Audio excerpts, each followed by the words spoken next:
Tervetuloa seuraamaan Sailing Aventuran tuotantoa. Videot tästä eteenpäin ovat suomenkielisiä. Nautinnollisia hetkiä katsellen meidän juhannusveneillä.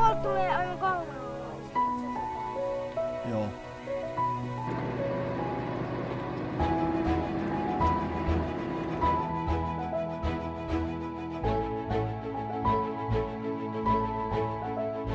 Se olisi juhannusaattoaamu ja aika siirtyä veneelle. Tarkoitus oli olla kauden ensimmäinen yö veneessä ja testata vähän systeemeitä, että kuinka ne toimii. Loistava keli, pilvetön taivas lähes ja luvattu 28 astetta lämmintä. Tuultakin perustuuli 3, mikä riittää justiinsa hyvin aventuuran etenemiseen. Siirrytäänpä sitten Äänekoskelle. Ensimmäinen pätkä mennään moottorilla läheiselle uimarannalle. Vähän testiajelua Suzukin kanssa, että kuinka se pitää polttoaineet sisällä. Kun aikaisemmassa jaksossa näitte, niin pikkasen oli neulaventtiili ja kaasarin kohon kanssa ongelmia. Mutta näyttäisi siltä, että se olisi nyt asettunut.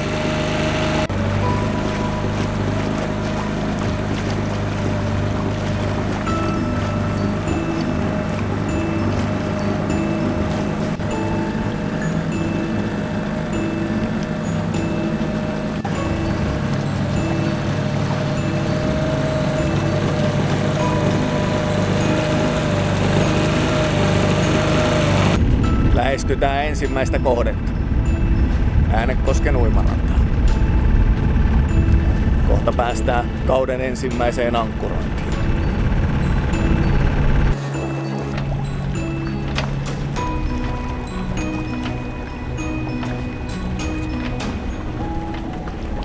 Tässä ollaan nyt ensimmäisessä ankkurissa. Ja tässä oli tarkoitus syödä ja uida. Sitten jatketaan matkaa jonnekin seuraavaan paikkaan. Suzuki suoriutui matkasta ihan hienosti. Ei edes näyttänyt sykähtämisen merkkejä. Sellainen sanonta on, että jos se toimii, älä korjaa. Ajatushan oli, että kun siellä se koho on nyt aika korkealla suhteessa siihen kaasarin runkoon, ohjearvo tuolle kaasarillehan oli se 10 milliä, niin siellä kaasarissa todennäköisesti kupissa on aika paljon vähemmän polttoainetta, mitä olisi tarkoitus, mutta kun se toimii, niin en mene sitä avaamaan ja säätelemään. Katsotaan tää reissu, että kuinka se toimii.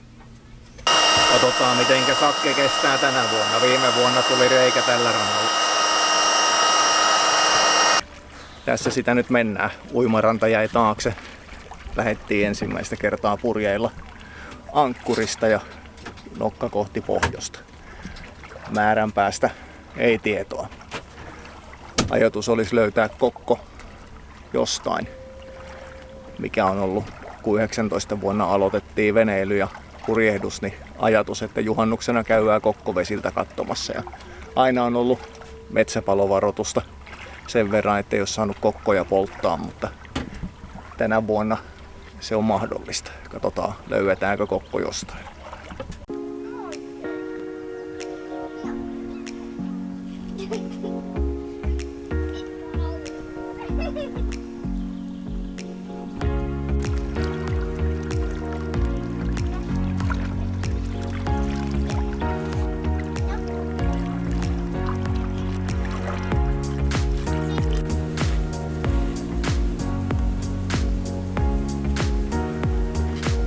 Päästiinhän me lennättelemään kenaakkeriakin.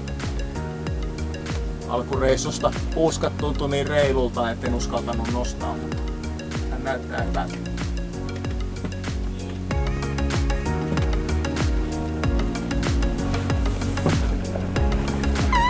Kuinka paljon siellä on jo köyttä siinä punaisessa? Joo, hyvä.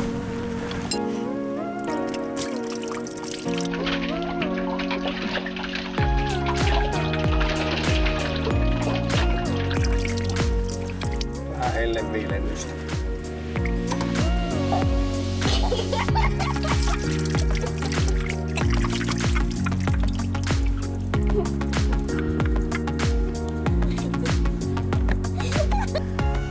kevyen tuulien armoilla ja tässä ollaan, kello on 6. Ja tähän ajateltiin nyt sitten jäädä. Vanha tuttu paikka Tulisaaren rannalla. Tässä on ehkä hyvä olla, pääsee huomenna sitten kätevästi eteenpäin. Joku muukin on eksynyt purjehtimaan kuin myö.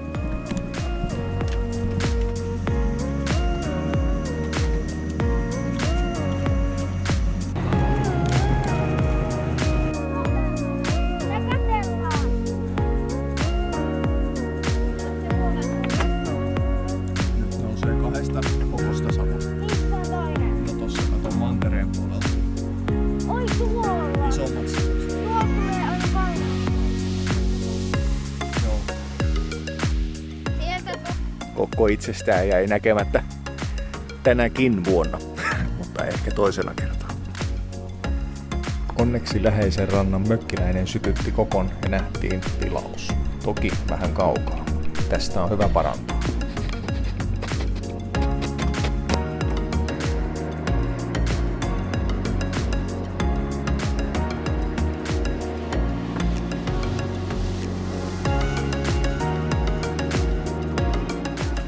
Se olisi juhannuspäivä nyt sitten. Tai ainakin juhannuspäivän aamu.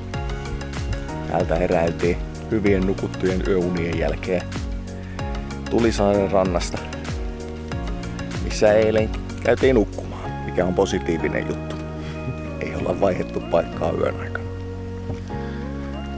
Perä kävi vähän lähellä viereistä saarta, pikkusaarta tossa yön aikana tai alkuillan aikana, mikä vähän huolestutti, mutta ei käynyt kuinkaan. Pikkasen vedin ankkuriköyttä sisään, niin saatiin vähän tilaa siihen.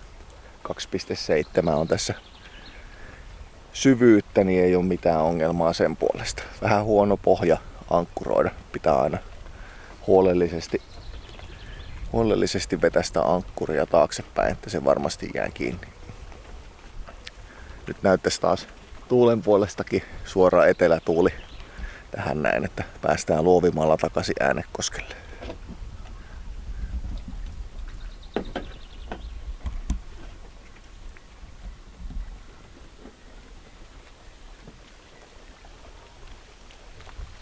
Vähän aamupalatoimintaa ja sitten ruvetaan irtoamaan. Mä pääsen sinne. Mä pääsen.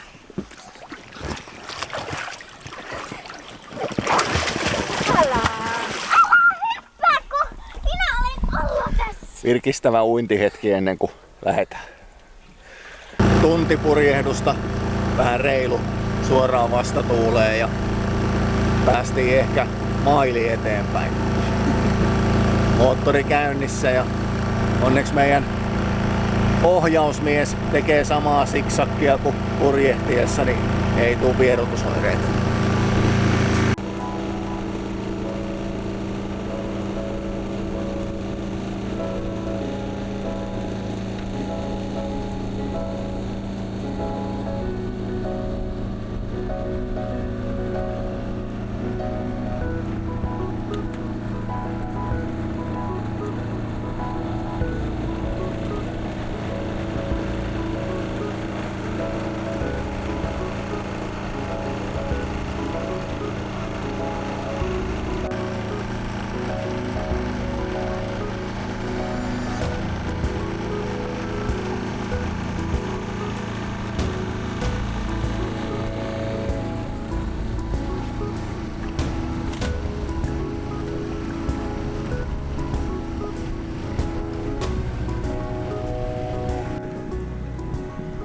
Täällä ollaan satamassa. Ja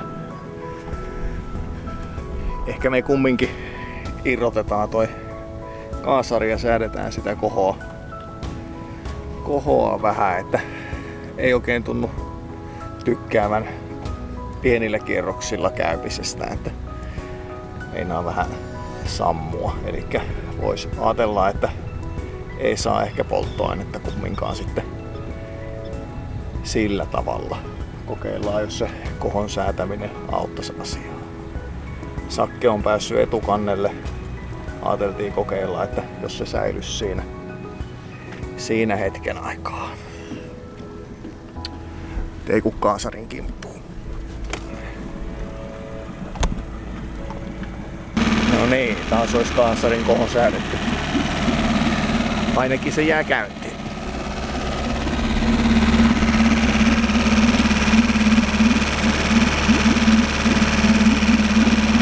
Eikä ainakaan vielä ole kussu polttoainetta järveekään. Tästä on hyvä jatkaa.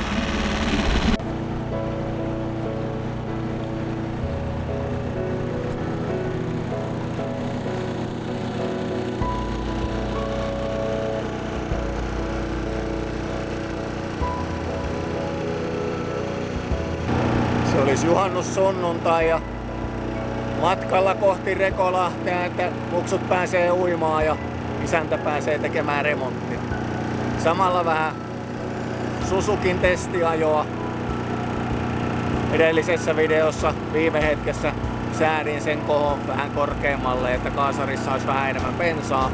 Nyt tuntuisi toimivan vähän paremmin, mutta katsotaan kun päästään Rekolahteen, että kuinka hitaalla ajo tai matalilla kierroksilla ajo onnistuu.